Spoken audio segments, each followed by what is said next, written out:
राधे श्याम श्यामा श्याम श्यामा राधे राधे। आप सब लोग गाइए। राधे कृष्णा कृष्णा कृष्णा राधे राधे। राधे श्याम श्यामा श्याम श्यामा राधे राधे। राधे कृष्णा कृष्णा कृष्णा राधे राधे। राधे श्याम श्यामा श्यामा राधे राधे। राधे कृष्णा कृष्णा कृष्णा राधे राधे। राधे श्याम श्यामा श्याम श्यामा राधे राधे। राधे कृष्णा राधे राधे। राधे श्याम श्यामा श्यामा राधे राधे। राधे कृष्ण कृष्णा कृष्णा राधे राधे। राधे श्याम श्यामा श्याम श्यामा राधे राधे।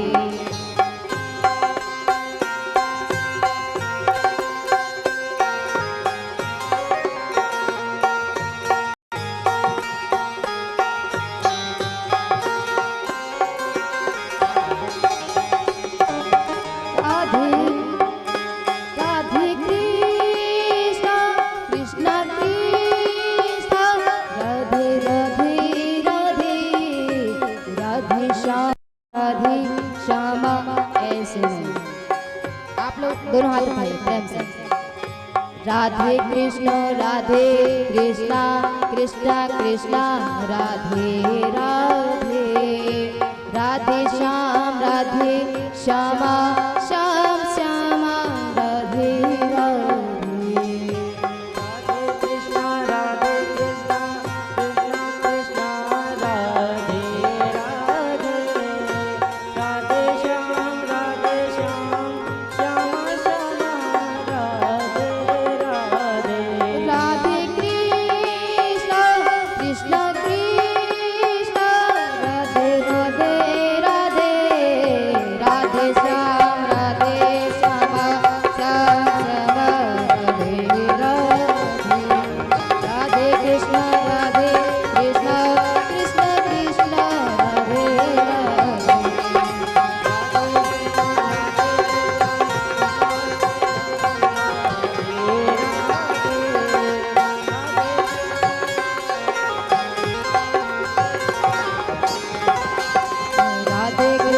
राधे कृष्णा कृष्णा राधे राधे। राधे श्याम श्यामा श्याम श्यामा राधे राधे। राधे कृष्णा कृष्णा राधे राधे। राधे श्याम श्यामा श्याम श्यामा राधे राधे। राधे कृष्णा राधे राधे राधे। राधे श्याम श्यामा श्याम श्यामा राधे राधे। राधे कृष्णा कृष्णा राधे राधे। कृष्णा राधे राधे। कृष्णा राधे राधे।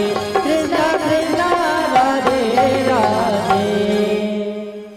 बोले वृंदावन बिहारी लाल की, राधा रानी सरकार की जय हो। आइए आज प्रथम दिवस की कथा में प्रवेश करते हैं। आप बड़े ही भाग्यशाली हैं जो इस देवरान की पवित्र भूमि पर आप सब लोग विराजमान होकर एकत्रित होकर के इस श्रीमद् भागवत महापुराण का लाभ ले रहे हैं। और माता का आगमन इस शुभ अवसर होता है। और माता रानी जहाँ पर पांव रखते हैं तो वहां पर समझिए महाराज कि उसका कल्याण होगा। और ये कब होता है? जब हमारे जन्म जन्मांतर के, कल्प कल्पांतर के, युग युगांतर के पुण्य उदय होते हैं, तब हमें श्रीमद् भागवत कथा का श्रवण करने का अवसर प्राप्त होगा। और जब हमारे पुण्यों के, फलों के, तीर्थों के गए हुए इतना पुण्य नहीं होता जितना कि श्रीमद् भागवत कथा से होता है। तो हमारे भागवत कथा रूपी गंगा में आप सब लोग 7 दिवस पर्यंत गोटा लगाएंगे और अपना अपना काम छोड़ करके थोड़ा कुछ क्षण संकीर्तन, इसीलिए शाम को रखा है कि आप लोग यहाँ कथा प्रांगण में आ सके और कथा का लाभ ले सके। क्योंकि श्रीमद् भागवत कथा वो कल्प वृक्ष है जो गोविंद के मुख से निकला है। भगवान ने व्यक्ति के कल्याण के लिए 2 गंगाएं बनाई। कौन कौन सी? भगवान ने सोचा कि इनको जप तप क्या करेंगे कि इनको लाभ होगा, इसलिए भगवान ने 2 गंगाएं बनाई हैं। पहले गोमुख से जो गंगा निकली है उसका नाम है भागीरथी, और जो गोविंद मुख से निकली हुई है वो है भगवती गंगा। तो बोले महाराज आप एक बात बताइए कि इन दोनों में से बड़ा कौन है? अब यहाँ गंगा की न्यूनता नहीं दिखाई है, बल्कि कहा गया है कि गंगा जी में आप जाएंगे तो शायद स्नान करें और कहीं पैर फिसल गया तो समझ लिए वही गोविंदाय नमो नमः हो जाए। और भागीरथी गंगा में आप जितना चाहे उतना गोटा लगाइए, कोई दिक्कत नहीं। तो भगवान ने 2 गंगाएं बहाई हैं, एक गोमुख से और एक गोविंद मुख से। गोमुख से निकली हुई गंगा भागीरथी गंगा, और गोविंद से मुख से निकली हुई गंगा भगवती गंगा। अब महाराज भगवान के कल्याण के लिए व्यक्ति के कल्याण के लिए भगवान ने 2 गंगाएं बहाई हैं और कहा है कि अगर आपको कुछ क्षण संतों का संग मिल जाए तो वहां आप हरि चर्चा कीजिए, ना कि जीवन की चर्चा कीजिए। तो कहते हैं कि संत समागमो हरि कथा तुलसी दुर्लभ दो सुतेदारा उरि लक्ष्मी पापी के धियो। कि भगवान की एक कथा बड़ी मधुर और रसीली है, और ये भागवत की कथा आप सोचेंगे कि भागवत कथा से हमें क्या लाभ होगा, तो आप सबको आज इसका लाभ बताया जाएगा कि क्या लाभ होगा। क्योंकि यह भागवत की गंगा जन्मांतरे भय पुण्यम तथा भागवतम लभेत, कि जब व्यक्ति के जन्म जन्मांतर के, कल्प कल्पांतर के पुण्योदय होते हैं तब उसे भागवत कथा का दान मिलता है। और भागवत की कथा देवताओं को दुर्लभ है। अब कहेंगे कैसे? तो सुनिए, भागवत की कथा देवताओं को दुर्लभ है और भगवती की गंगा हमें जो दुर्लभ है और जो हमें फ्री में मिल रही है उसे हम श्रवण नहीं करते। तो आइए हम सब भागवत को जाने कि है क्या। तो भागवत में 6 अध्याय हैं जिसमें इसके वर्णन बताए जाते हैं ये है क्या। क्योंकि व्यक्ति कितना स्वार्थ लाग करें सब प्रीति, तो स्वार्थ से व्यक्ति क्या होता है, इसलिए भागवत से सुनने भी क्या लाभ होगा ये सुना रहे हैं। तो व्यास जी कह रहे हैं कि जाने बिनु ना होई परतीति, बिन परतीति हो नहीं प्रीति। सिया राम जय जय राम, राम सिया राम जय जय राम। जाने बिनु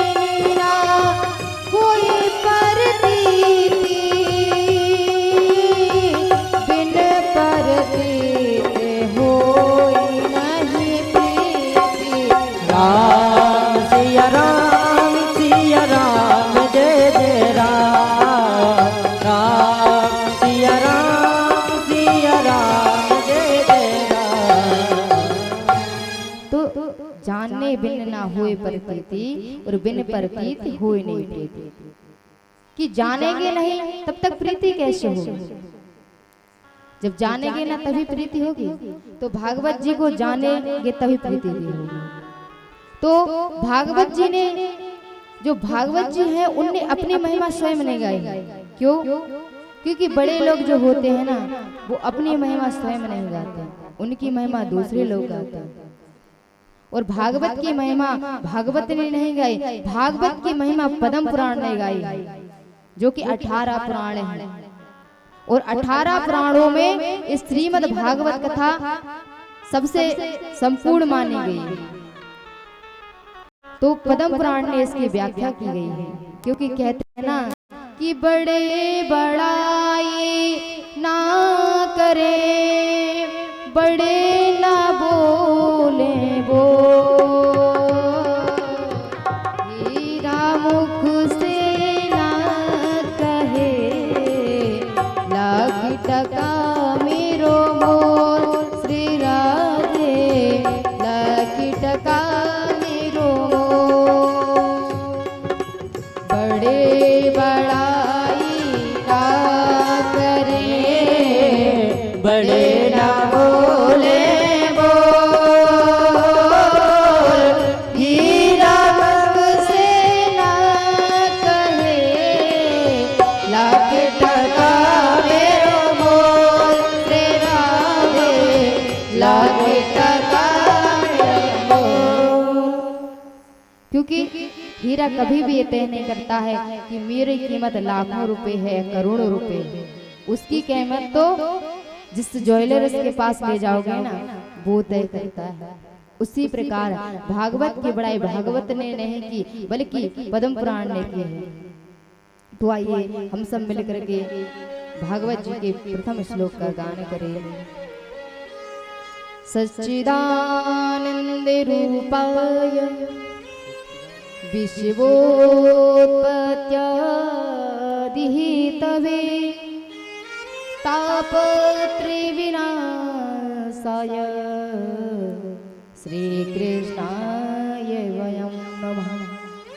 ये भागवत जी का प्रथम श्लोक है। इसमें क्या बताया गया है?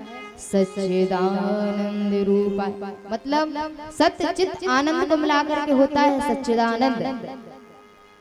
सत्य का अर्थ क्या होता है? सत्यवादिक सत्य, यानी त्रिकालवादिक सत्य। सत्य कौन है? हमारे ठाकुर कृष्णचंद्र। चित्त दूसरा है चित्त। चित्त यानी होता है चेतना, यानी कि प्रकाश। और वो प्रकाश कैसा? जो जीवन व्यक्ति के अंदर और बाहर विराजमान है, वो प्रकाश। वो शक्तिमान एक भगवान ही है, जो इस हमारे शरीर के अंदर और बाहर दोनों ओर विराजमान है। अगर इस चेतना से, अगर हमारे अंदर से वो ज्योति वायु प्रकाश अगर बाहर निकल जाए, तो इससे तो पत्नी भी डरने लगती है, घर वाले भी डरने लगते हैं, छोड़ करके भाग जाते हैं। तो प्रकाश है, उस प्रकाश से सूर्य चंद्रमा प्रकाश हो रहे हैं, वो प्रकाश है, उसे कहते हैं चित्त। अब बच्चा आनंद। तो आनंद, तो महाराज बोले आनंद क्या है? बोले आनंद क्या एसी में सोने का नाम आनंद है, कार में घूमने का आनंद है? बोले नहीं नहीं महाराज, ये सब तो सुख है। तो आनंद क्या है? बोले सच्चिदानंद रूपाय। आनंद क्या है? कहते हैं चौथे दिन में कहेंगे नंद के आनंद भयो जय कन्हैया लाल की। तो आनंद क्या है? साक्षात भगवान ही आनंद है, और कुछ आनंद नहीं है। आप सोचो कि हम घूमने जा रहे हैं, वहां आनंद है, तो वहां आनंद नहीं है। तो क्या है आनंद? नंद के आनंद भयो जय कन्हैया लाल की। हमारे ठाकुर चंद ही आनंद है। जो आनंद सिंधु सुख राशि, तेरे लोग ये सुपासे।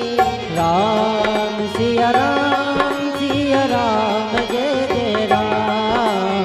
राम सिया राम जय जय राम। सो सुख धाम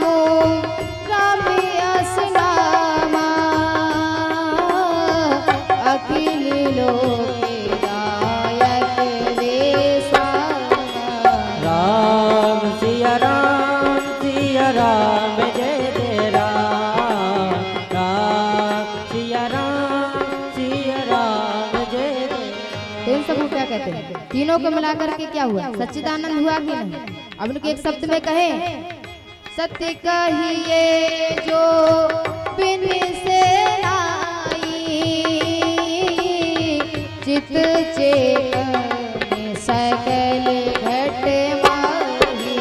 राम सिया राम जय जय राम, राम सिया राम जय जय राम। जो आनंद घट घट करी आनंदा, ताको नाम सच्चिदानंदा। राम सिया राम जय जय राम, राम सिया राम जय जय राम। अभी क्या हुआ, सच्चिदानंद, सच्चिदानंद रूपाय विश्वोत्पत्त्यादि हेतवे, विश्वोत्पत्त्यादि हेतवे, यानी कि इस संसार का सृजन पालन और संहार कौन करता है। इस संसार का सृजन पालन और कौन करता है, तो इसमें लिखा गया है क्या, कि ब्रह्म रूप भगवान ने रचा सकल संसार, विष्णु ते पालन करे रुद्र करे संहार।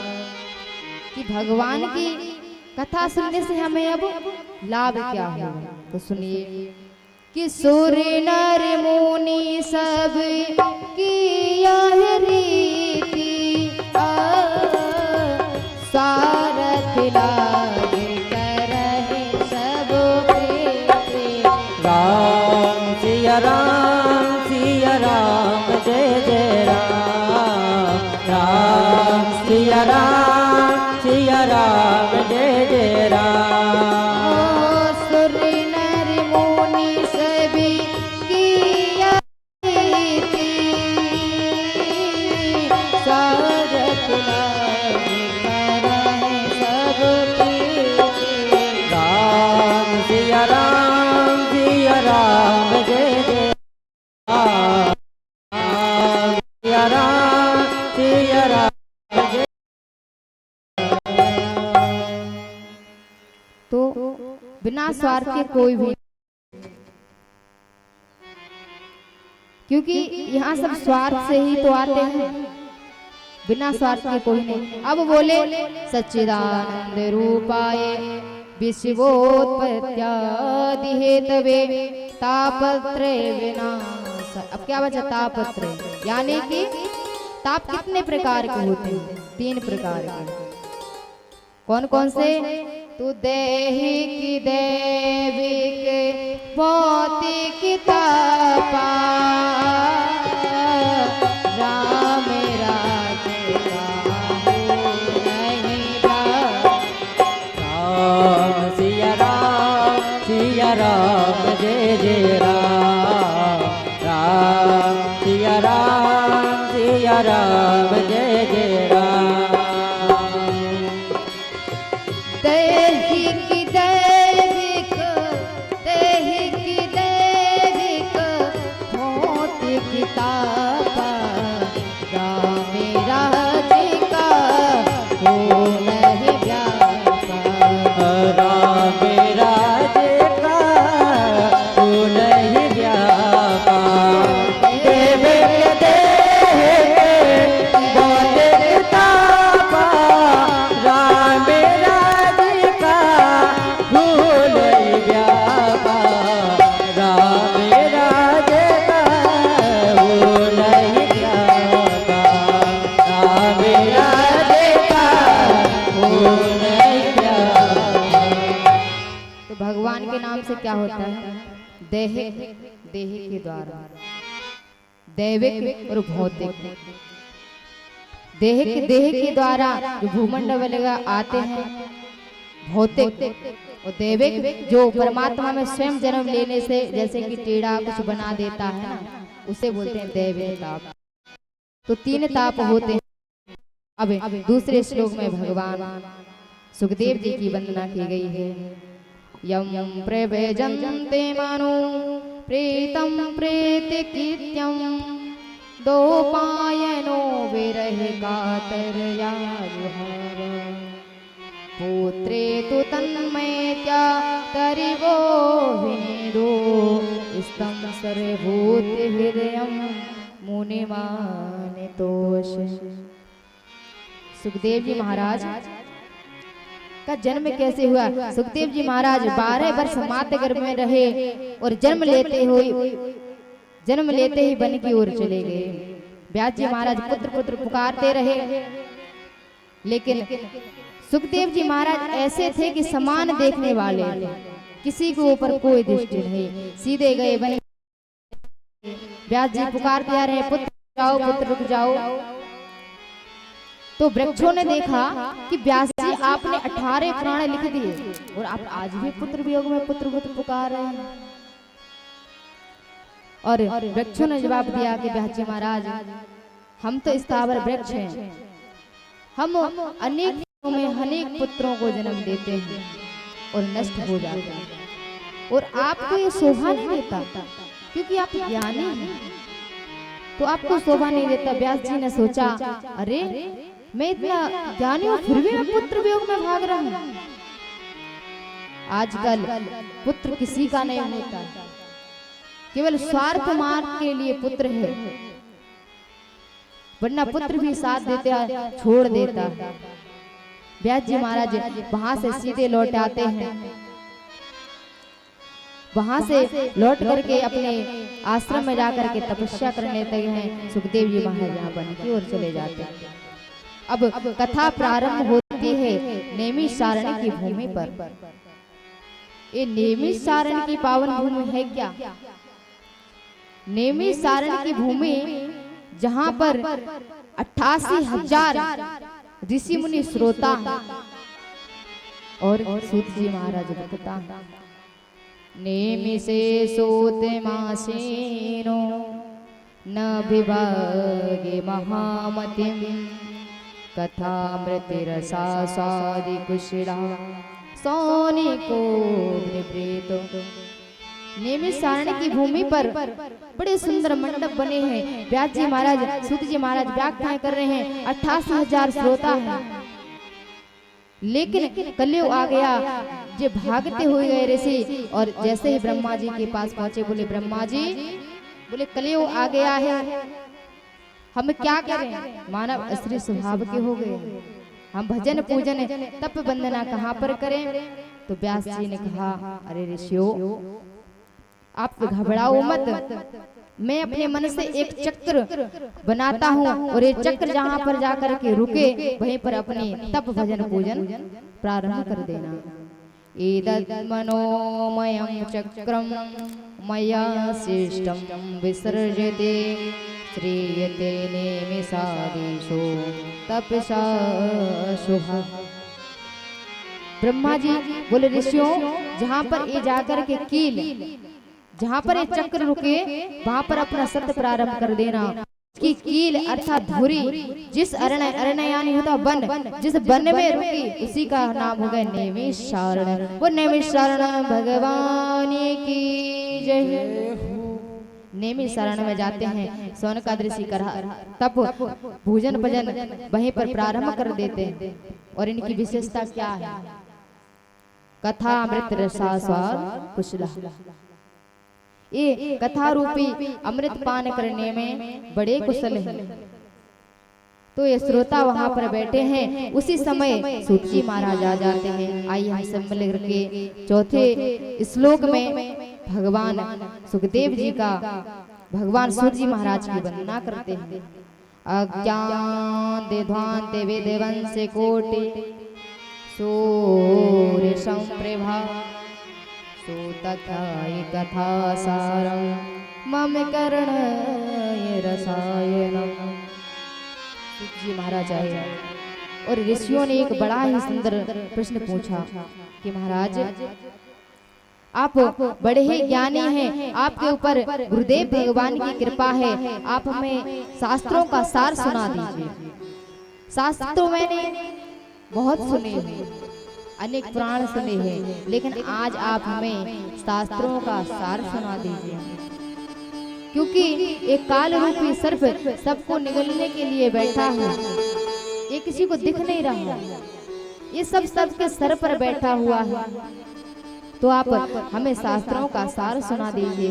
तुलसी महाराज बोले, ऋषियों आपने बहुत अच्छा प्रश्न किया, आज मैं आपको शास्त्रों का सार सुनाता हूँ। ऋषि बोले, भगवान आप पर गुरुदेव की बड़ी कृपा है, और गुरु का अर्थ होता है जो गा होता है छोटा, उसको बोलते हैं गु। उसको होता है जो अंधकार से प्रकाश की ओर ले जाए। गु मतलब होता है प्रकाश, जो अंधकार से प्रकाश की ओर ले जाए वही गुरु। दीक्षा वाले गुरु से बड़ा ज्ञानवान गुरु। हमारे गुरुदेव भगवान को आज हमारे प्रयागराज में हमारे गुरुदेव भगवान हैं। हमारी लाइव टेलीकास्ट से उनके चरणों में कोट कोट प्रणाम, कोट कोट वंदन, कोट कोट अभिनंदन। हे गुरुदेव भगवान, अगर आज आप ना होते तो आज हम इस व्यासपीठ पर ना बैठ पाते, और आपका तो हम कभी भी ऋण से उऋण नहीं हो सकते। आपके चरणों में इस दास का कोट कोट प्रणाम। सारे तीरथ धाम आपके चरणों में, चरणों में। हे गुरुदेव प्रणाम आपके चरणों में। सारे तीरथ धाम आपके चरणों में, हे गुरुदेव प्रणाम आपके चरणों में। सारे तीरथ धाम आपके चरणों में, चरणों में। हे गुरुदेव प्रणाम आपके चरणों में। सारे तीरथ धाम आपके चरणों में, हे गुरुदेव प्रणाम आपके चरणों में।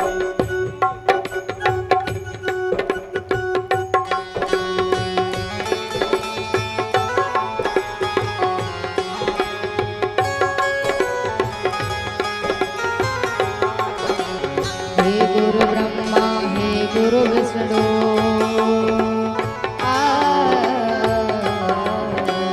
हे गुरु ब्रह्मा हे गुरु विष्णु, शिव शंकर भगवान आपके चरणों में, चरणों में।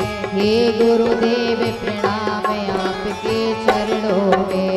हे गुरु ब्रह्मा हे गुरु विष्णु, हे गुरु भगवान आपके चरणों में,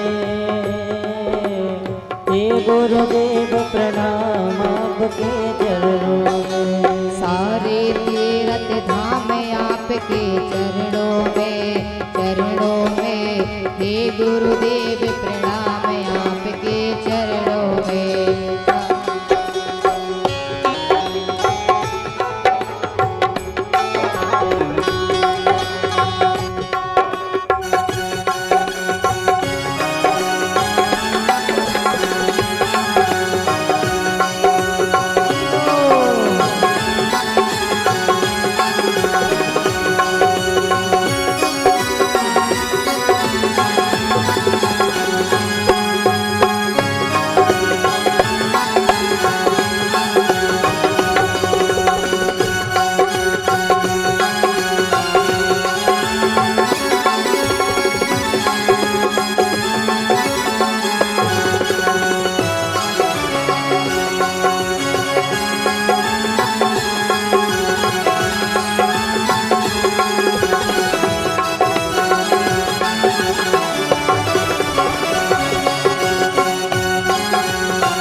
गुरु ब्रह्मा हे गुरु विष्णु हे गुरुदेव आपके चरणों में। हे गुरुदेव प्रणाम आपके चरणों में। सारे तीर्थ धाम आपके चरणों में, चरणों में।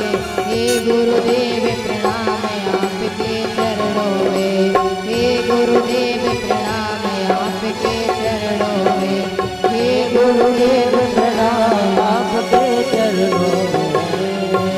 बोले सतगुरुदेव भगवान की जय। जय हो। हमारे गुरुदेव भगवान एक बड़ी अच्छी बात कहा करते थे।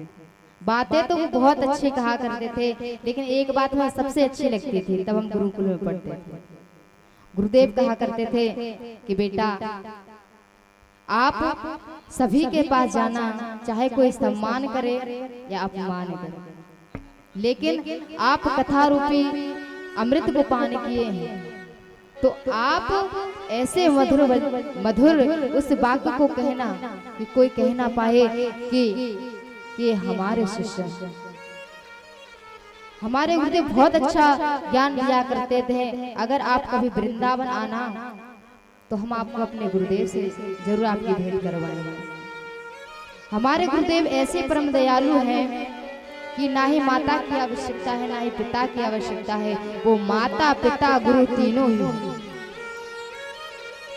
तो सोनका ऋषियों ने कहा, सूत जी महाराज आपके ऊपर गुरुदेव की बड़ी कृपा है, शास्त्रों का सार सुनाइए। सूत जी महाराज ने कहा, ऋषियों मैं आपको कथा का सार सुनाता हूँ, क्योंकि आप में मुझ में बड़ा प्रेम है। तो सुनिए कि ये भागवत श्रीमद् भागवत कथा प्राणों में श्रेष्ठ है, लेकिन हमें जीना तो सीख हमें रामायण से मिलती है और मरने की सीख हमें भागवत से मिलती है।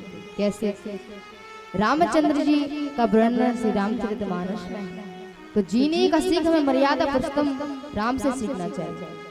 आप लोग जो सुबह सुबह उठ उठ के कहते हैं ना राम राम, राम राम नहीं कहना चाहिए। क्यों? कृष्ण कृष्ण कहो ना। कृष्ण वैसे भी टेढ़े हैं, और टेढ़े टेढ़े उनके काम आप ही देख सकते हैं। टेढ़ा मुकुट, टेढ़ी वंशी, टेढ़े चार, टेढ़े टेढ़े काम।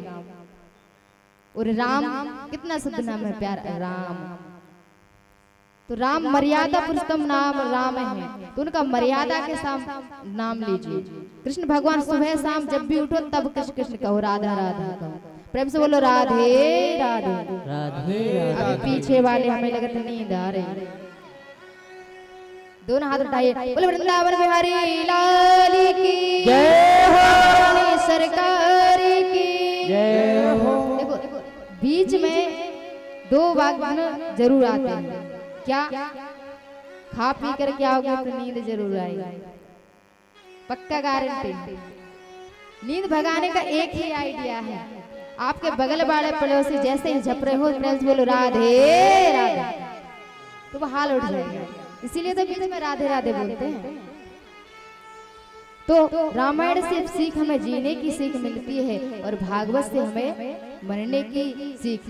मृत्यु को मंगलमय कैसे मनाएं, क्योंकि राजा परीक्षित का भी मोक्ष होगा, जन्म होगा, अभी तो शुरुआत हुई है। आनंद कथा का 7 दिन में ही आएगा। तो हमें सीख किससे मिलती है? रामायण से। आइए कुछ क्षण भगवान नाम संकीर्तन। हमें निज धर्म पर चलना सिखाती रोज रामायण। हमें निज धर्म पे चलना सिखाती रोज रामायण। सदा सुबह आचरण करना सिखाती रोज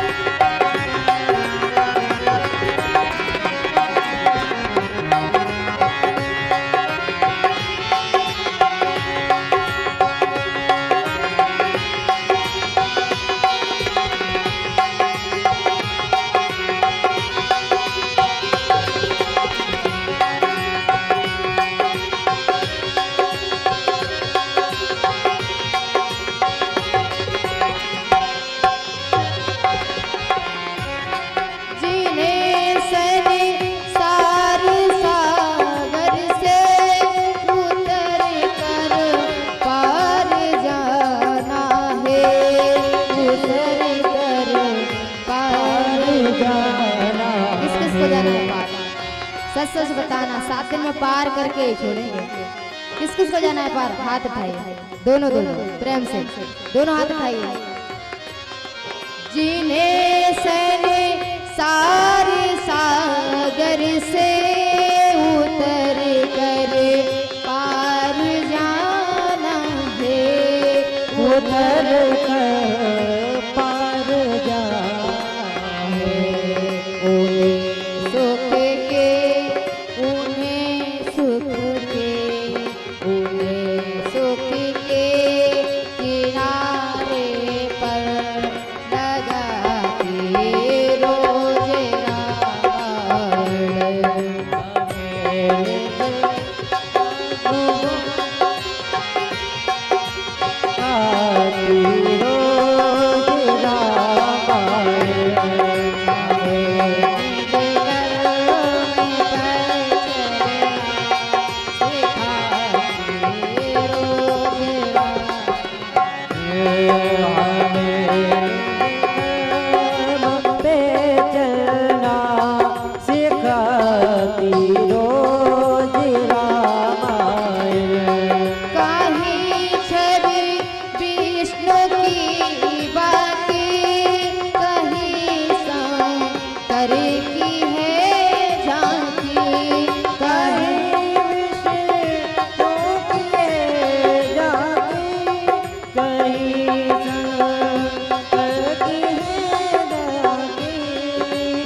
रामचंद्र भगवान की जय।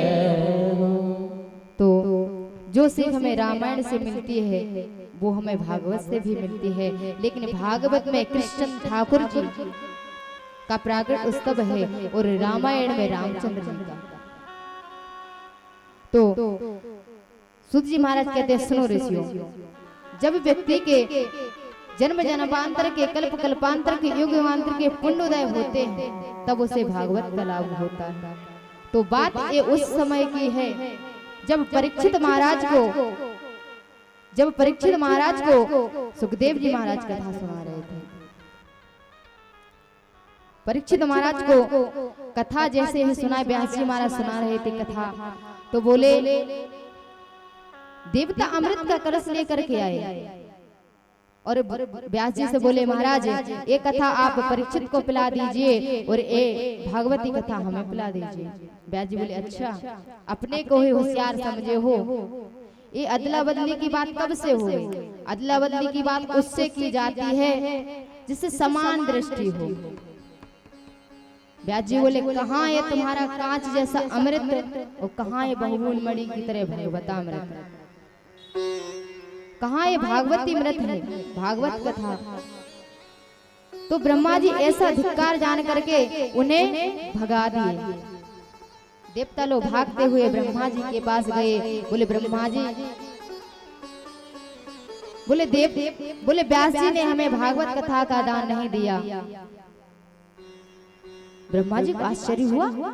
ब्रह्मा जी ने कुछ क्षण देखा कि 7 दिन में राजा परीक्षित का मोक्ष हो जाता है। 7 दिन में परीक्षित का मोक्ष हो जाता है। महाराज गए, बोले देखता हूँ ये कैसी है भागवत अमृत। भागवत की कथा कैसी है, जैसे ही महाराज ब्रह्मा जी गए और एक हाथ में तराजू टांगते गए और सभी देवता भी गए। ब्रह्मा जी ने जैसे ही एक हाथ में तराजू लिया, एक हाथ में दुनिया के समस्त साधन रख दिए, एक हाथ में भागवत जी को विराजमान किया। जैसे ही उठाया तो लघुन्नानि जातानि गौरवेणम इदं महत् तदा ऋषिगणा सर्वे विस्मयं परमं यो। जिस पलरे में भागवत जी को विराजमान किया वो अपनी गरिमा के कारण झुक गया, और जिसमें दुनिया के सारे साधन रख दिए वो पलरा ऊपर उठ गया। ऋषियों ने घोषणा कर दी, सब साधन ऊपर भयो भागवत भई महान। ऋषियों ने यही कह दिया कि मुक्ति ग्रंथ है दान। सब साधन ऊपर भयो भागवत भये महान। ऋषियों ने यह कह दिया कि मुक्ति ग्रंथ है दान। ऋषियों ने घोषणा कर दी कि महाराज इसका तो श्रवण पठन पाठ पूजा करने से ही इसका पुण्य प्राप्त हो जाता है। व्यक्ति महाराज देवता लोग वहां से भाग गए, बोले महाराज ये सप्ताह की विधि कथा की कब से प्रारंभ हुई? तो ये सप्ताह की विधि तो जब नारायण भगवान की ने ब्रह्मा नारद जी को दिए थे, और नारद जी ने भगवान विष्णु ने 4 श्लोकों में नारद जी महाराज को कथा सुनाई। नारद जी ने व्यास जी को 4 श्लोकों में भागवत सुनाई। व्यास जी महाराज ने सुखदेव जी को 4 दिन में 4 श्लोकों में कथा सुनाई। लेकिन एक कथा का प्रचार प्रसार सा कब से बढ़ा, इसका ज्यादा प्रचार कब से हुआ? बोले जब सनत कुमारों ने नारद जी को सुनाई। अब प्रश्न उठा, बोले महाराज नारद जी तो एक जगह कहीं ठहरते नहीं है, फिर उन्होंने कथा कहां से सुन ली?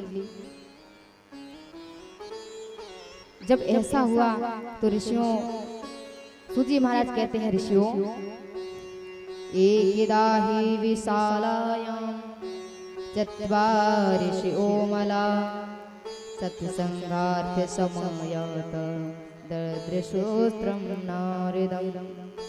बाद में पद पूछना कि व्यास जी महाराज नारद जी तो एक क्षण भी नहीं ठहरते और फिर भी कहां से कथा सुन लिए? तो सुनो, एक बार की बात है, सनक सनंदन सनातन कुमार ये चारों भैया बद्री का आश्रम विशालापुरी में जा रहे थे। अब वहां जैसे ही गए तो वहां पर नारद जी महाराज को देखे। नारद जी महाराज कहीं बड़े उदास मन से कहीं जा रहे थे। सनत कुमार ने पूछा, नारद जी आप बड़े उदास लग रहे हो, कहाँ जा रहे हो? आपको ये शोभा नहीं देता। तो नारद जी बोले कि मैं आपको क्या बताऊं, मैं पृथ्वी को 14 भुवनों में सबसे सुंदर लोक मान करके आया था। अच्छा नारद जी, फिर भी आप उदास क्यों हो?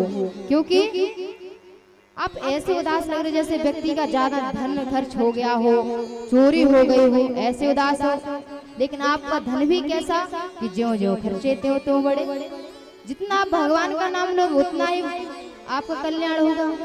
हरे कीर्तनम स्मृता हरि शरणम हरि शरणम हरि शरणम आपकी सदा मुख पर बना रहता है।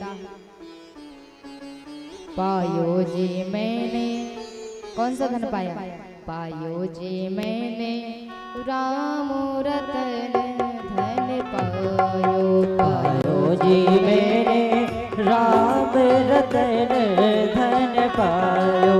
पायो जी मैंने राम रतन धन पायो। पायो जी मैंने राम रतन धन पायो।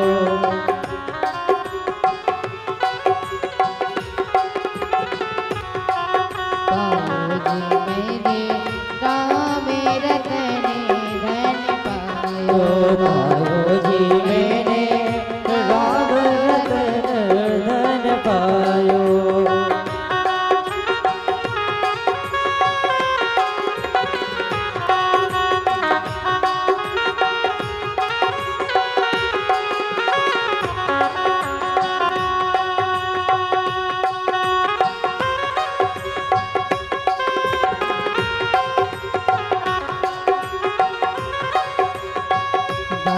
वस्तु अमोल के दी मेरे सतगुरु, वस्तु अमोलक दी मेरे सतगुरु, कृपा करे अपनायो पायो मैंने राम रतन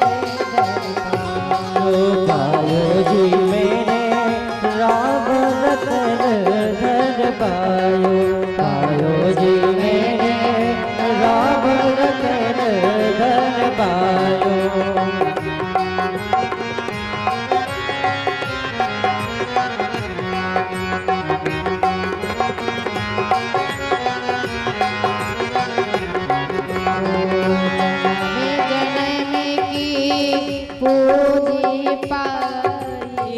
जन्म जन्म के पुण्य पाए, जग में सभी गुवायो पायो जी मैंने राम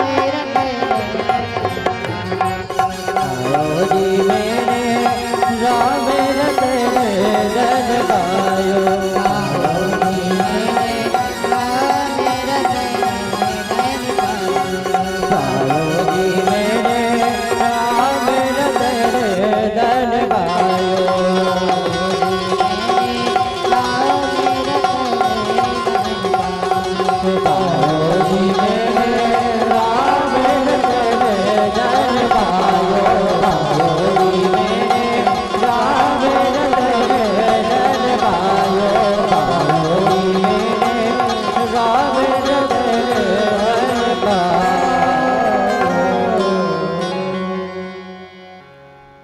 तो सनत कुमार जी कहते हैं नारद जी, आपका धन तो ऐसा है कि पायो जी मैंने राम रतन धन पायो। क्या पायो? राम जी को नाम, कृष्णचंद्र जी का नाम पाया है। तो संत कुमार जी कहते हैं, बताइए नारद जी, अच्छा आप कहाँ कहाँ गए थे? तो नारद जी कुछ नाम गिना रहे हैं।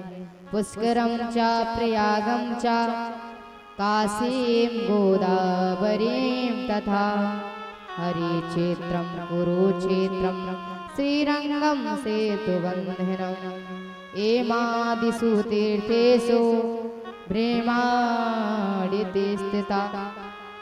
नारद जी ने क्या नाम गिनाए? पुष्कर, प्रयागराज, काशी, गोदावरी, हरिद्वार, सब जगह पर गया, लेकिन मुझे शांति नहीं मिली। तो नारद जी क्या बोले? सनत कुमार जी बोले, नारद जी आप इतनी जगहों पर शांति नहीं मिली।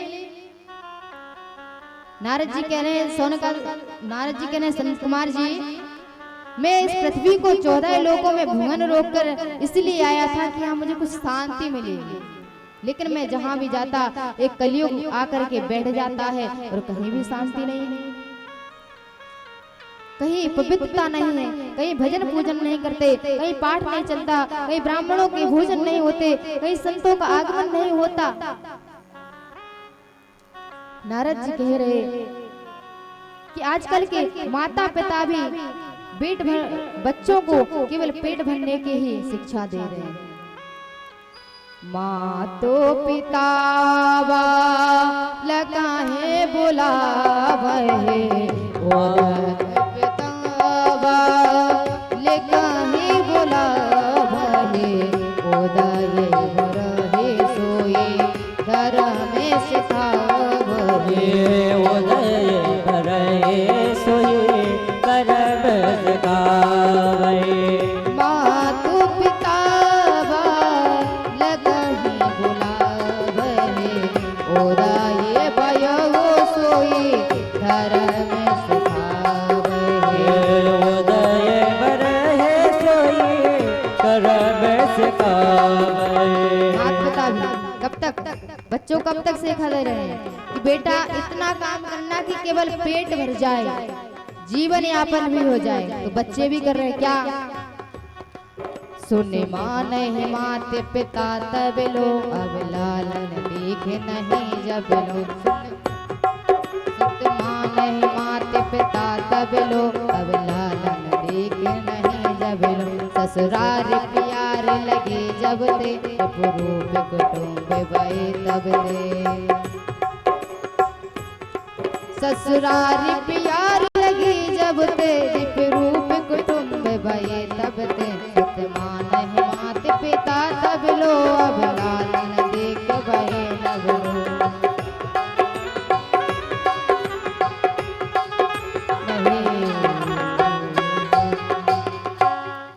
जब तक शादी विवाह नहीं होता तब तक अपने माता पिताजी करते रहे और शादी के बाद परिवार वाले छोड़ दिए और घरवाली को अपना लिया।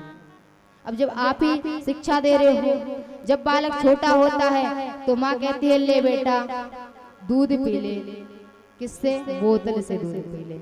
जब वो बालक छोटे में ही बोतल यानी कि निप्पल पकड़ेगा तो बड़ा होकर के थोड़ा ठंडे का बोतल, फिर थोड़ा और बड़ा होगा बियर का बोतल, और बड़ा होगा बोतल चढ़ते चढ़ते राम नाम सत्य। अब माताएं मैया ही ऐसा करती हैं तो बताओ कैसे काम चलेगा। आप आगे चलिए यशोदा मैया को बताते हैं कितना लालन पालन करते थे। अब माता पिता बालकों को मैया कभी भी नहीं डांटते, पिताजी थोड़ा बहुत डांटते हैं। मैया कहती छोड़ो आज छोड़ो कल हो जाएगा, कल सुधर जाएगा, बड़ा हो जाएगा, यही कहते हैं ना। लेकिन शास्त्र कहते हैं कि 5 वर्ष तक बालकों को केवल लाड़ प्यार करना चाहिए, 10 वर्ष तक ताड़ ना दो। 10 वर्ष के बाद पिता जब पुत्र के कंधे के बराबर हो जाए ना तो जो पुत्र नहीं मित्र समझना चाहिए, उसको अपने कंधे का भार थोड़ा हल्का हल्का धीरे कर करके उस बालक के ऊपर डाल लेना चाहिए कि जिससे बालक बिगड़ने ना पाए। अब आजकल के देख लो, जब पूरे बिगड़ जाएंगे फिर सुधारने का प्रयास करेंगे, अब फिर कहेंगे कि महाराज हमारे बेटा हमारे पास एक आते हैं। एक बार राजस्थान से फोन आया था, बोले दीदी जी आप इस बेटे की कुंडली देख दीजिए कि मतलब सही मतलब ग्रह दशा सही है कि नहीं। हमने कहा भैया एक बात बताओ, ये आपको आज दिखवाने की पड़ी है, आप अगर आचरण सही देते तो क्यों ये दिन आता कि हमें कुंडली देखनी पड़ती। बालक भी ऐसे हैं। नई सदी में मिल रही दर्द भरी सौगात, बेटा कहता बाप से तेरी क्या औकात, पानी आंखों का मरा मरी शर्म और लाज, कहे बहू अब सास से कि घर में मेरा राज। अब वो अपना खून भी करने लगा कमाल, वो जिस्म माँ बाप को घर से रहा निकाल। भाई भी करता नहीं भाई पर विश्वास, बहन पराई हो गई और साली खासम खास। कैसे? जब तक शादी विवाह नहीं ना माता पिता अपने बहन ले राखी बांध, अब रक्षाबंधन आए तो बहन राखी बांध, वरना बहन को कोई नहीं पूछता। बहन कहते भैया आज 50 रुपए दे दो तो कहेंगे बहन है नहीं चल जा। अगर साली मांग ले अजमा लेना तो पूरा पर्स ही पर्स। नारद जी कहते हैं भैया ये ग्रह दशाओं की है, बहन को नहीं मान रहे हो सालियों को मान रहे हो, सालियों को नहीं बहन को मानो।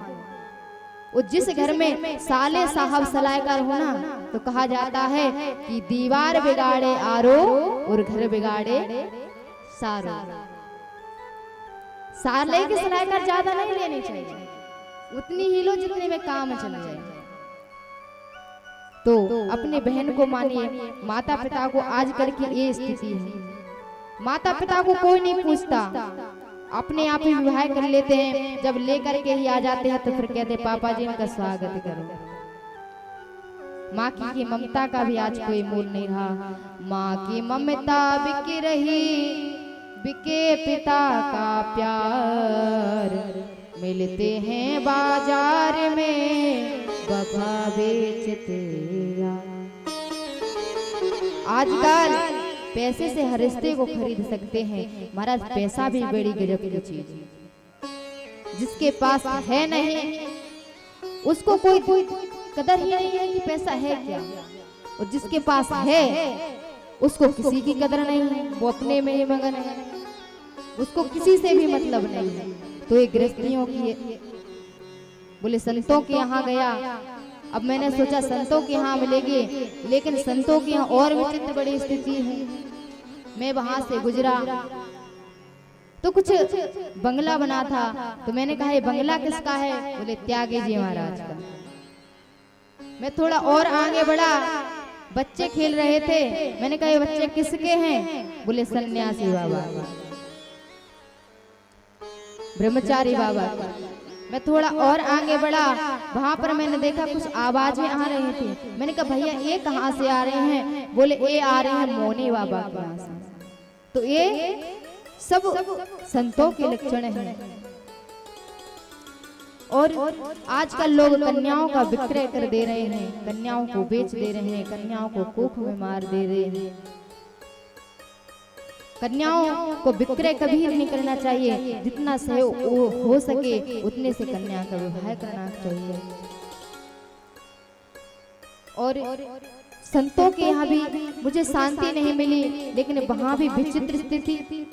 न योगी ने मुसिद्धो वा न ज्ञानी सत्रिक्रियो नरा कलिदावान नीलाग्र साधनम बस्मितांगते जहाँ के नखियो रे जटा विशाला जाके नखे जटा विशाला सोई तापस पेरे हृदय कलकाला सोता पस पे सीध कलकाला नारी मोए ग्रह संपत नासी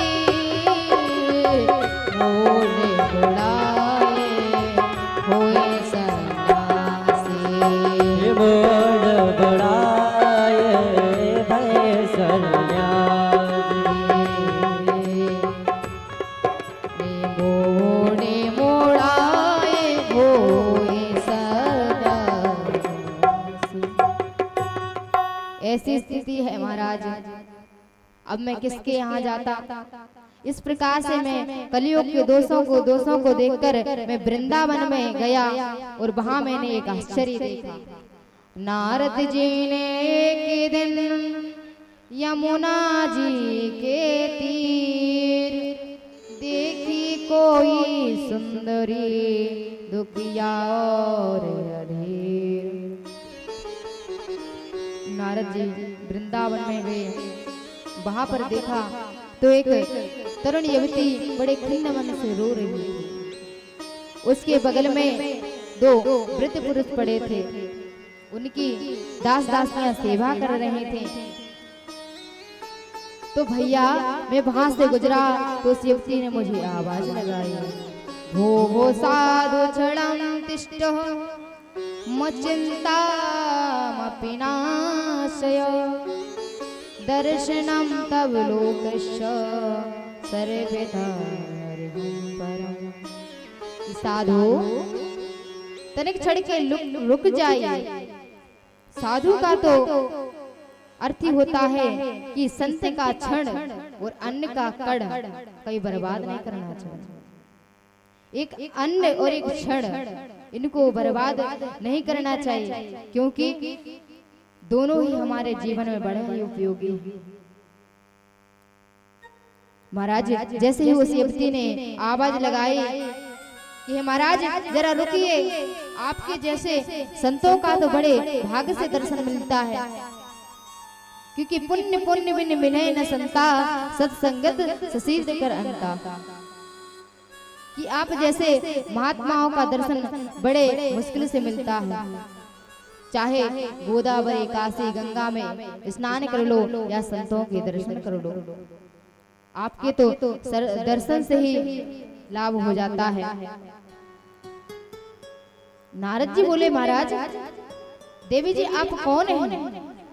तो भक्ति महारानी बोले अहम भक्ति रीति ख्याता इमाओ में तन म्यो मतो ज्ञान वैराग्य ना मानो काल योगे जर्जरो। भक्ति महारानी बोली नारद जी मैं भक्ति हूँ, जो मेरे बगल में पड़े हैं ये दोनों मेरे पुत्र हैं, ज्ञान और वैराग। और मैं इसलिए रो रही हूँ क्योंकि मैं युवती हूँ और ये मेरे दोनों पुत्र वृद्ध हैं। मैं जैसे ही वृंदावन में प्रवेश किए तो मैं तो युवती हो गई, लेकिन ये जो दोनों मेरे पुत्र हैं ये अभी भी वृद्ध हैं। ऋषि राज बात है मरने की, लज्जा की खास निशानी है, उस और पुत्र का वृद्धापन माता की इधर जवानी है। नारद जी मैं तो युवती हो गई वृंदावन में आने से, मेरे लेकिन ज्ञान वैराग अभी भी तरण नहीं हुए। नारद जी आप कुछ उपाय करिए। नारद जी ने ज्ञान वैराग को गीता पाठेर मुंह गीता पाठ बार बार सुनाया, कुछ नहीं होने वाला, ज्ञान कुछ नहीं हुआ। तो उन्होंने कहा ज्ञान जागो रे वैराग उठो, बेटा ज्ञान जागो वैराग उठो, फिर भी नहीं उठे। नारद जी ने सोचा कि उठ ही नहीं रहे हैं। आकाशवाणी हो गई, नारद जी आप प्रयास करने वालों की कभी हार नहीं होते, आप अवश्य सफल होंगे और इनकी मुक्ति का फल केवल आपको संत शिरोमणि बताएंगे कि इनकी मुक्ति कैसे होगी, संत समागम कैसे होगा। महाराज ऐसा आकाशवाणी होकर के शांत हो गई। लेकिन आकाशवाणी शांत हुई। अब नारद जी कहते हैं कि वो आकाशवाणी ने जिस सत्कर्म के बारे में कहा है वो कौन से संत बताएंगे। नारद जी चलते हैं। अब जिस प्रश्न का उत्तर नारद जी नहीं जानते, भला उस प्रश्न का उत्तर कौन दे सकता है। नारद जी महाराज जहाँ भी जाते ऋषि अपना घर द्वार छोड़ करके भाग जाते। कुछ ऋषि अपना मुंह बंद कर लेते हैं कि हमारा आज मौन व्रत चल रहा है। जो महात्मा पुरुष थे, जो महान थे, उनका नाम था, वो अपने जैसे ही सुनते हैं कि नारद जी हमारी ओर आ रहे हैं और वैसे ही वो वहां से भाग जाते हैं। लेकिन नारद जी ने संकल्प किया कि मैं जाऊंगा, बद्रिक आश्रम में जाऊंगा और वहां जाकर के मैं भगवान सूर्य से पूछूंगा, नारायण से पूछूंगा कि ये सत्कर्म क्या है। तो भैया संत कुमार मैं बद्रिका ओर की ओर जा रहा था, लेकिन वहीं मुझे आपके दर्शन हो गए। संत कुमार जी पूछे नारद जी आप बड़े भोले हो क्यों। नारद जी पूछे वो सत्कर्म क्या है पहले आप ये बताओ। बोले इसीलिए तो आप भोले हो। सत्कर्म इस आकाशवाणी ने कहा है वो कोई और सत्कर्म नहीं है, वो श्रीमद् भागवत कथा है। नारद जी बोले अच्छा, हम वेद वेदांत सुना दिए, गीता पाठ सुना दिए, उससे कुछ नहीं हुआ तो भागवत जी से क्या हुआ। संत कुमार जी बोले महाराज नारद जी आपको इतना इन पर विश्वास क्यों नहीं है। आप तो पहले ही नारायण भगवान से 4 श्लोकों में इस भागवत को सुन चुके थे।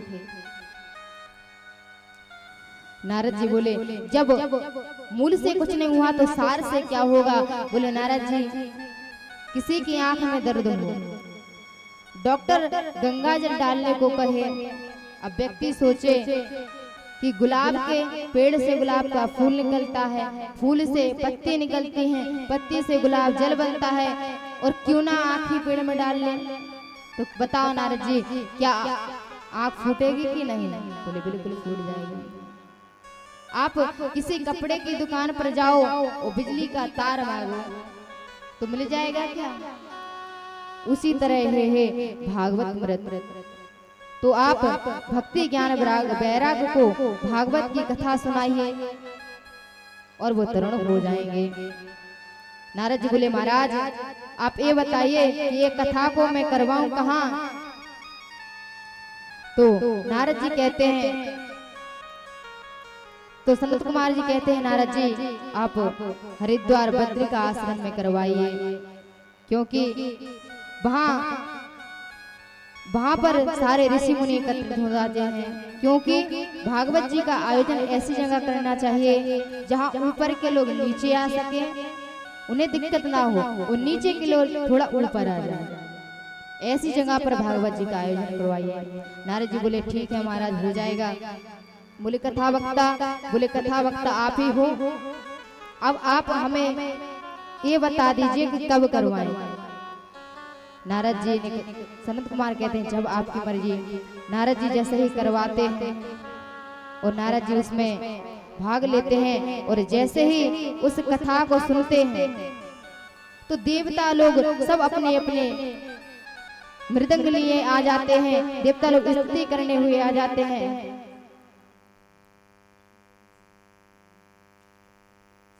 और अपनी अपनी व्याख्या करने लगते हैं, जय हो कहने लगते हैं। सबसे आगे सनत कुमार जी बैठे हैं और उनके मुख करके नारद जी बैठे हैं। सनत कुमार जी व्यासपीठ पर बैठे हैं और उनका पूजन सबसे पहले सनत कुमार जी भागवत की महिमा गा रहे हैं। सदा शिव्या श्रीमद् भागवती कथा यस्या श्रवण मात्रेण हरिश्चन्द्रं समासरे। कि इस भागवत रूपी गंगा को श्रवण करने मात्र ही भगवान आपके हृदय में आकर के विराजमान हो जाते हैं। जिस घर में भगवान का पठन पूजन होता है वो घर घर नहीं बल्कि तीर्थ बन जाता है। तो सनत कुमार जी नारद जी को भागवत की कथा सुनाए, और जैसे ही उन्होंने भागवत जी को सुनाना स्टार्ट किया तो जैसे ही भक्ति महारानी आकर के पांडव में नृत्य करने लगे। भक्ति सुतो तो तरणो गृहीत्वा प्रेमे के रूपा से साविरासी। श्री कृष्ण गोविंद हरे मुरारी नाथेति नामानि महोवदन्ति। जैसे ही नारद जी सुनाना स्टार्ट किए सनत कुमार, वैसे ही भक्ति महारानी आ गए, नृत्य करने लगे ताता थैया। सभी देवताओं ने देखा कि ये कौन है, बड़ा आश्चर्य की बात है। तो भक्ति मैया सुंदर नृत्य कर रहे हैं। श्री कृष्ण गोविंद हरे मुरारी हे नाथ नारायण वासुदेवा। श्री कृष्ण गोविंद हरे मुरारी हे नाथ नारायण वासुदेवा। हे नाथ नारायण वासुदेवा। हे नाथ नारायण वासुदेवा।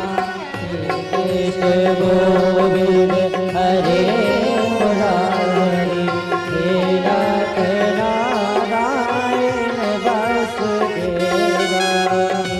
कृष्ण गोविंद हरे मुरारी हे नाथ नारायण वासुदेवा। नृत्य करने लगे। देवताओं ने पूछा ये कौन है? भक्ति महारानी ने कहा नारद जी मैं भक्ति हूँ, ये दोनों मेरे पुत्र ज्ञान और वैराग्य हैं। आपकी कथा सुनी और ये तृण हो गए। आप बताइए कि मैं कहाँ रहूं? भक्ति महारानी से कहा कि आप जाकर के जितने श्रोता हैं सबके मन मंदिर में जाकर के बैठ जाइए। और ज्ञान वैराग्य भी जाते हैं। ज्ञान वैराग्य जब तक भक्ति नहीं होगी तब तक ज्ञान वैराग्य नहीं जागेंगे। तो हमारे मन में पहले भक्ति होनी चाहिए। इसलिए कहते हैं सकल भुवन माते निधानस्ते पिधन्नया निवसति हृदये सा श्री हरि भक्ति रेखा हरिरपि निजि लोकम सर्पिता पूविहाय प्रविशति हृदये सा भक्ति सूत्रोपनग्रह। कि 14 भुवनों में निधन होने पर भी वो व्यक्ति परम धनवान है जिसके पास गोविंद नाम का धन है, राधा नाम का धन है। कबीरा सब जग निर्धना, धनवंता नहीं कोई, धनवंता सोई जानिए, राम नाम धन हो। नारद जी भक्ति मैया को देखे तो देख करके बहुत प्रसन्न हुए, फिर बोले भैया कथा समानम भुवि नास्ति चान्यत, भागवत से अच्छा कोई साधन नहीं है। आप बताइए के विषयंती वस्तु मह्यम, इस भागवत कथा से करने से किस किस की मुक्ति हो सकती है। तो संत कुमार जी बोले कि जो व्यक्ति अपने जीवन में पाप ही पाप किया हो, हमेशा दुराचार में रहा हो, झूठ बोलता हो, क्रोधी हो,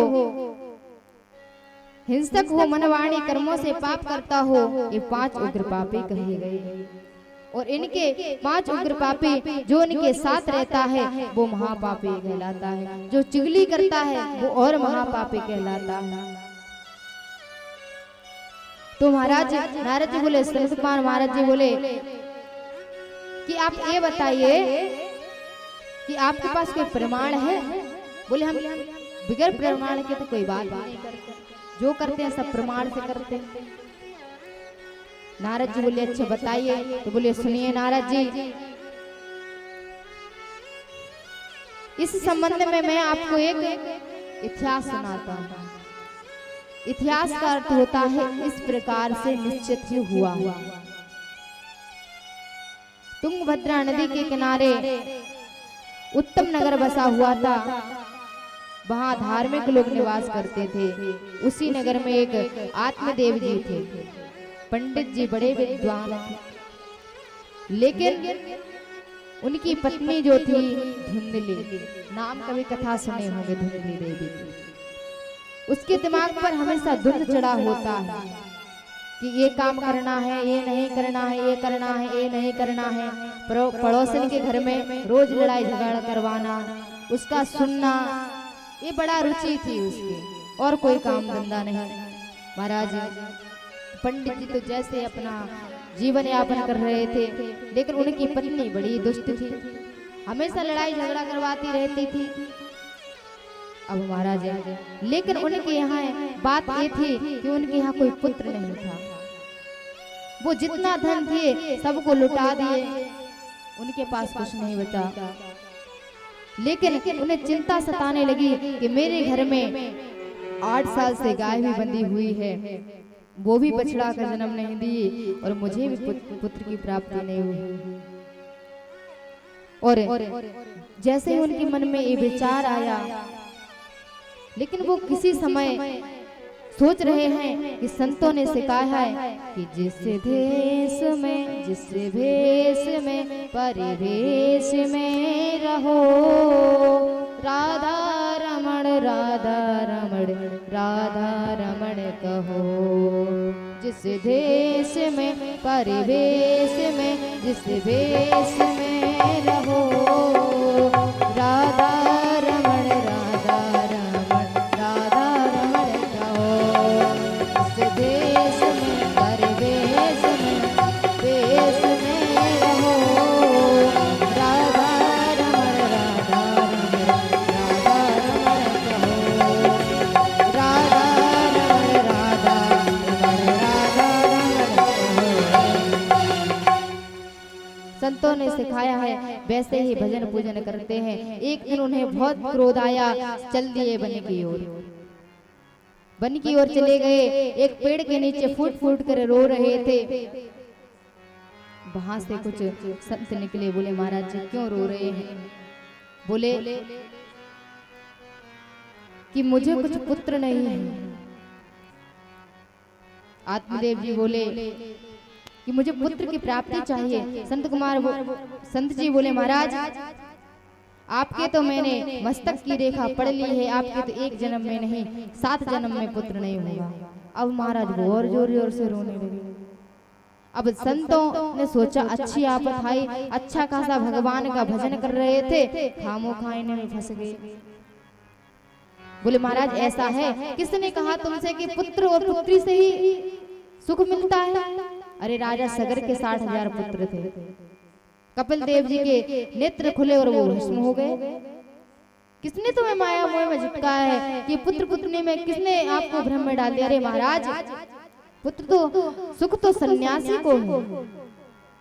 बोले अरे महाराज, आप मुझे पागल समझे हो क्या? मैं द्वितीय एवं भास्कर, मैं दूसरे सूर्य के समान ज्ञानी हूँ और आप मुझे ज्ञान दे रहे हैं। मुझे आपका ज्ञान में नहीं सीखना, आप तो मुझे पुत्र दीजिए, नहीं तो मैं यहीं मर जाऊंगा। महाराज वो सोच अच्छी आफत आई। वो अपने जैसे ही नहीं माने तो वो अपने एक कमंडल में से, झोली में से एक फल निकाले और आत्मदेव जी को दे दिए कि जाओ ये अपनी पत्नी को खिला देना, अवश्य पुत्र की प्राप्ति होगी। महाराज चले जाते हैं। अब महाराज बड़े प्रसन्न, घर से ही गए, दूर से ही आवाज लगाई, अरे भगवान सुनती हो? धुंधली बोली क्या है? बोले देख तेरे लिए क्या लाया है। धुंधली बोली कभी फल नहीं देखी क्या? कह तो ऐसे रहे हो जैसे नौलखा हार लाए। आत्मा जी बोले अरे धुंधली, ये ऐसा वैसा फल नहीं है, ये महाराज जी का दिया हुआ फल है, इसे तुम खाओगी तो अवश्य पुत्र की प्राप्ति हो जाएगी। धुंधली बोली अच्छा ऐसा फल है, तो लाओ फिर मैं पूजा करके इसका भोग लगा के ठाकुर जी को फिर खाऊंगी। अब धुंधली तो धुंधली ही थी। महाराज जी फल दे करके अपने वन को कहीं अन्य चले जाते हैं।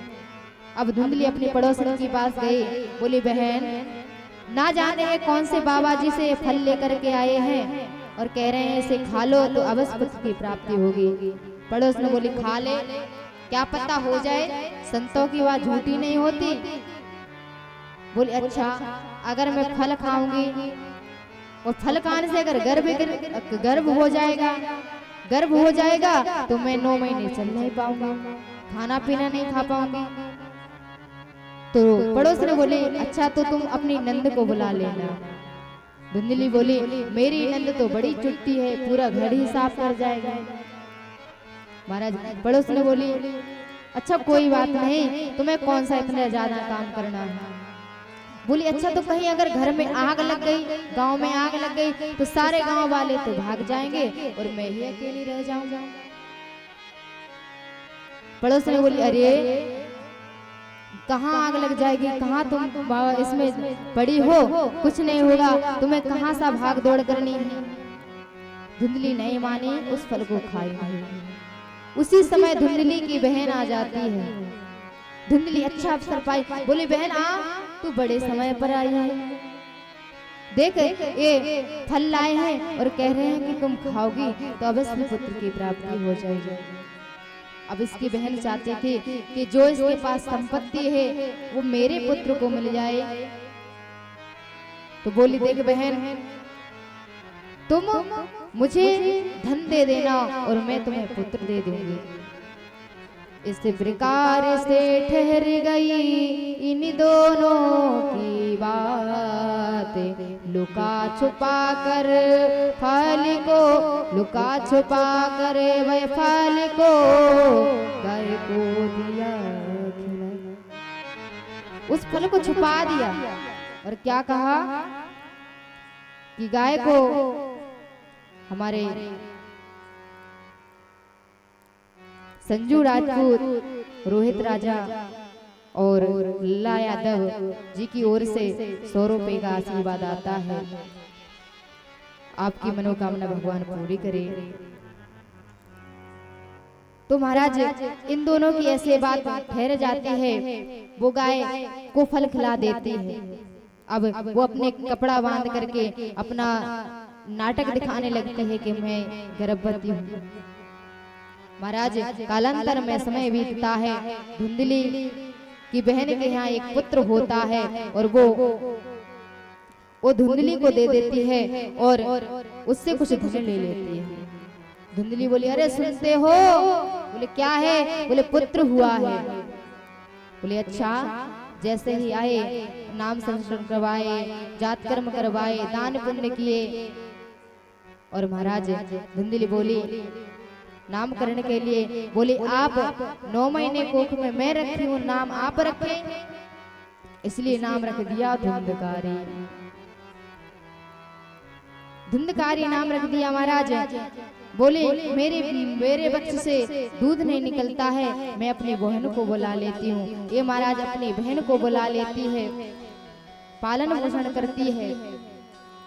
लेकिन महाराज अब 12-11 वर्ष बाद उस गाय को भी एक बछड़ा हो जाता है। बछड़ा हो जाता है तो उस गाय के जो केवल कान उसके गाय के जैसे होते हैं, वो पुत्र वैसा ही उत्पन्न होता है। आज गोकर्ण जी महाराज के जन्म हो जाता है। बोल गोकर्ण जी महाराज की। महाराज संतों की बात कभी झूठ नहीं होती है। दोनों दिन दोने रात चौगने बढ़ने लगे। दोनों ने खूब नाम कमाया। एक हुआ कुख्यात और दूसरा हुआ विख्यात। धुंधकारी जहां से भी निकल जाता है महाराज, लोग अपने घर वर बंद करके भाग जाते हैं। एक किसी के बच्चे को खेलने के लिए बुलाता है, लेकिन कुआं में लाके फेंक देता है। ये चोरी करता है। इनकी गलत संगति है। संगति का भी बड़ा असर है। जैसा करोगे संग और वैसा चढ़ेगा रंग। तो महाराज ये बड़ा दुष्ट धुंधकारी हो गया। और गोकर्ण जी महाराज जिधर भी जाते हैं सब लोग प्रणाम करने के लिए दौड़ते जाते हैं। महाराज धुंधकारी का इतना आतंक हो गया कि आत्मदेव जी ने सोचा इस पुत्र के पुत्र होने से मुझे इतना दुख था, इस पुत्र ना होता तभी मैं सुखता। आज फिर चल देते हैं वन की ओर। जैसे ही वन की ओर जाते हैं महाराज एक पेड़ के नीचे फिर रोकने लगते हैं कि इसमें जीवन को त्याग दूंगा। लेकिन फिर गोकर्ण जी महाराज आते हैं, कहते हैं पिताजी आप दुखालय सुख ढूंढेगे तो इस संसार में कहाँ सुख मिलेगा। गोकर्ण जी आते समझाते हैं तो उसी देव आत्मदेव जी को वैराग्य हो जाता है। तपस्या करते हैं और अपने देह को त्याग देते हैं। गोकर्ण जी महाराज अब जैसे ही आत्मदेव जी महाराज का स्वर्गवास हो गया, अब तो धुंधकारी अपनी माता को डंडा उठाया और बोला बोल धन कहाँ रखा है। धुंधकारी डर गई और डर करके अपने कुआं में प्राण त्याग दिए। और जैसे ही गोकर्ण जी महाराज ने सुना कि माता प्राण त्याग दी, पिताजी वन में जाकर के देह को त्याग दिए, अब नंबर हमारा ही है। बोले भैया अगर आपकी आज्ञा हो तो मैं वन में घुमाऊं। बोले बिल्कुल जाओ। ये जाता है 4 वेश्याओं को लाता है, घर में रखता है, चोरी चकारी करता है। अब वेश्याएं तो वेश्याएं हैं, जो सगी बाप की सगी नहीं वो किसी और की क्या हो। वेश्याएं एक दिन ये चोरी करके राजा के यहाँ से बहुत सा धन लेकर के आया। वेश्याओं ने सोचा कि इसे तो एक दिन मरना ही है, अगर राजा को पता चल गया तो हम भी मारे जाएंगे। धुंधकारी महाराज जैसे ही धन चोरी करता है वो रात में उसका गला दबा देते हैं, लेकिन वो नंबर 1 का पापी होता है, मरता ही नहीं, उसके मुंह में जलते हुए अंगारे डाल देते हैं, जिससे वो तड़प तड़प कर मर जाता है। कालांतर में समय बीतता है। संत कुमार गोकर्ण जी महाराज को पता चलता है। गोकर्ण जी महाराज जहाँ भी तीर्थ में जाते हैं वहीं धुंधकारी की नाव का पिंडदान करते हैं, लेकिन कहीं भी धुंधकारी को मोक्ष नहीं मिली, क्योंकि गोकर्ण जी महाराज गया में गए, वहां पिंडदान किए, मोक्ष नहीं मिला। आए एक दिन गांव वाले से पूछे भैया धुंधकारी कैसे मरा, ये सारी बातें पूछी, किसी ने कुछ नहीं उत्तर नहीं दिया। गए अब संतों का काम होता है रात्रि में जागरण करना, रात्रि में भजन पूजन करना, और जो गृहस्थियों वाले होते हैं वो दिन में काम धंधा करते हैं, रात्रि में सोते हैं। जैसे ही आंगन में बैठे और जैसे ही बैठते हैं तो ध्यान लगाते हैं। ध्यान में धुंधकारी कहीं प्रेत बन जाता है, कहीं भैंसा बन जाता है, कहीं अग्नि बन जाता है।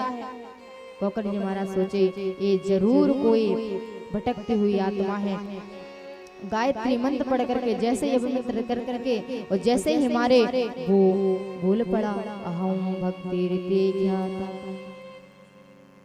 कि पिताजी कि भैया मैं तुम्हारा मरा हुआ धुंधकारी हूँ।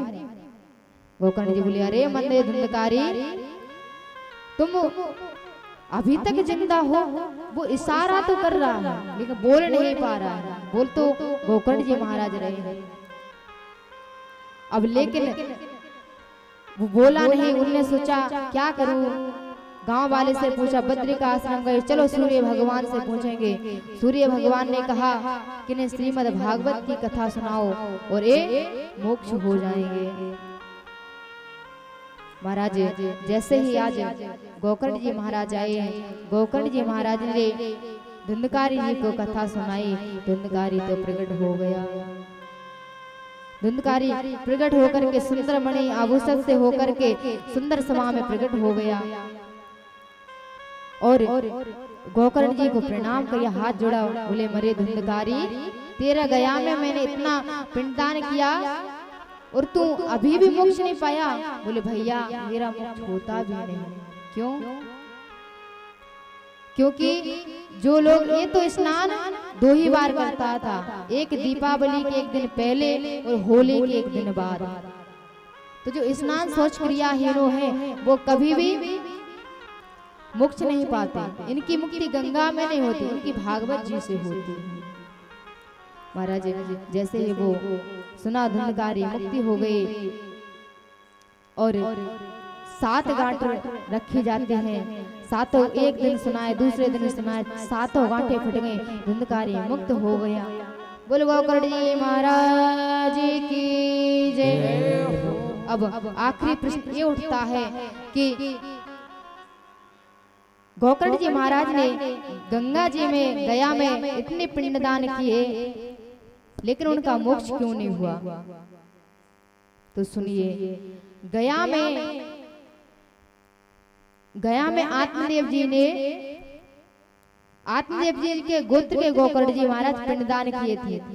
लेकिन जो धुंधकारी था वो गोकर्ण जी, वो आत्मदेव जी का पुत्र नहीं था।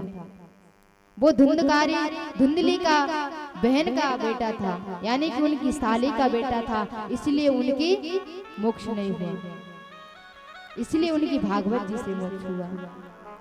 इस प्रकार से कथा श्रवण होती है और कथा की विधि बताते हैं कि कथा की विधि में सुंदर भव्य मंडप बनवाए, चौक डेली लिपवाएं और उरण डलवाएं, केले के खंबे लगवाएं, बंधन बार बांधे, दूर दूर तक निमंत्रण भेजें कि महाराज हमारे यहाँ देव दुर्लभ श्रीमद् भागवत कथा होनी है, आप सभी लोग सह परिवार अवश्य पधारे। और अंत में भगवान नाम संकीर्तन का सहारा लेते हुए भागवत जी की आरती को विराम करते हैं। बोले वृंदावन बिहारी लाल की जय हो। श्री राधे श्री राधे श्री राधे गोविंदा, मन भजले हरि का प्यारा नाम है। श्री राधे गोविंदा, मन भजले हरि का प्यारा नाम है। मन भजले हरि का प्यारा नाम है, मन भजले हरि का प्यारा नाम